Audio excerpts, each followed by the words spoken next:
So check this out. We're in the land of the free. You don't agree with this. Of course not. But let's debate about this. Yeah. Is it free, so free, that it's giving the will to anybody to do what they want, and this is what the mass wants to do with it? First things first, no country on earth is free. Not one. Next, which country has the most people in prison currently?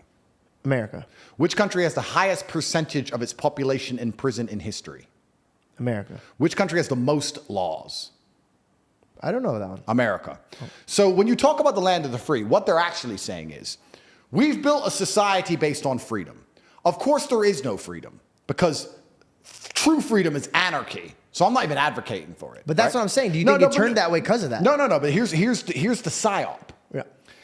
Every single country has its own version of their restrictions and rules. When I go to the UAE, I feel very free because I can say anything I want.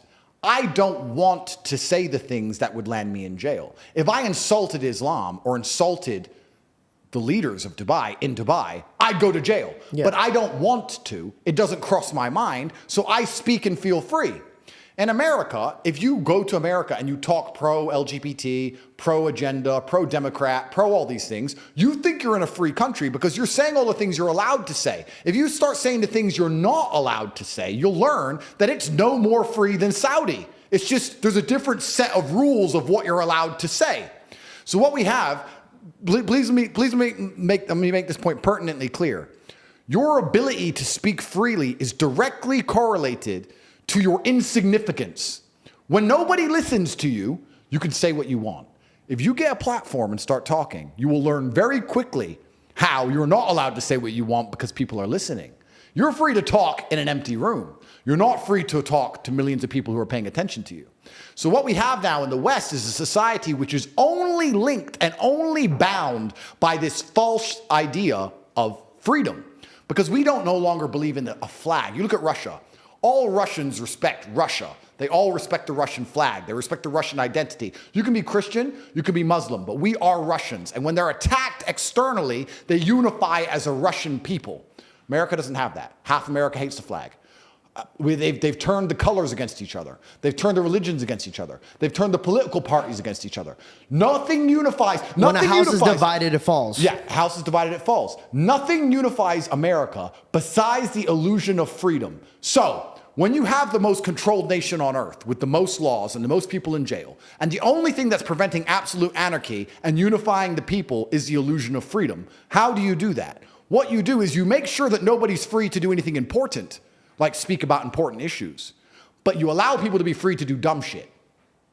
So you allow them to be as free as they want, to chop their dick off, change their name, change their pronouns, and be clowns. So then you could say, well, we're a free nation. Look how stupid this idiot gets to act. And you sit and say, well, I don't want to do that. I want to talk about the educational system, and I have a large podcast, and everyone's listening to me. Delete him. Ban him. Whoa. First Amendment. No, ban him. Oh, he's still talking. Oh, there's demonstrations. Jail. Well, I thought we were in a free country. Oh, you are free. You can chop your dick off. But I don't want to do that. So the whole thing is a scam. And only the Western countries even promote this idea of freedom. And it's a scam freedom, as I've just described, whereas other nations don't do that. Saudi Arabia will not say, we are a free country. They will say, we are God-fearing. We're an Islamic country. We don't care about freedom. We care about worshiping God and living true to God. Now, I actually, as a person, like the rules I understand. Even if I were to play a game I don't particularly like, right? Even if I was in a situation, even if I don't like the rules of life. Let's say you made me move to some random country, Kuala Lumpur. I don't know the rules of Kuala Lumpur. But I have to move there. I don't even know what that is. Yeah. But I have to move there, and you give me the set of rules, and I read them. I'll respect that. What I don't respect is going to a country and reading the rules. First Amendment, freedom. I'm like, oh, cool. And then they get you. It's a mirage. It's a mirage. So at least in other nations, you know the rules. You wouldn't go to Moscow walking around with a fuck Putin t-shirt. No. No, what? See, you know the rules. Yeah. So that's the biggest illusion that's going on. So when you're talking about we have so much freedom, absolutely and utterly not, sir. I'll disagree with you on that point. There's no freedom at all. In fact, there's less freedom than there is in other places, and you don't even know what you're free to do anymore. Depending, you can riot if you're BLM, but if you're the Republicans and you riot, ooh, jail. Well, I thought we could peacefully demonstrate. I thought we could demonstrate. I thought we could protest. It's a democratic country, right? No, you can't protest anymore. There's protests in France. They're all getting locked up. It's all a mirage. It's all garbage.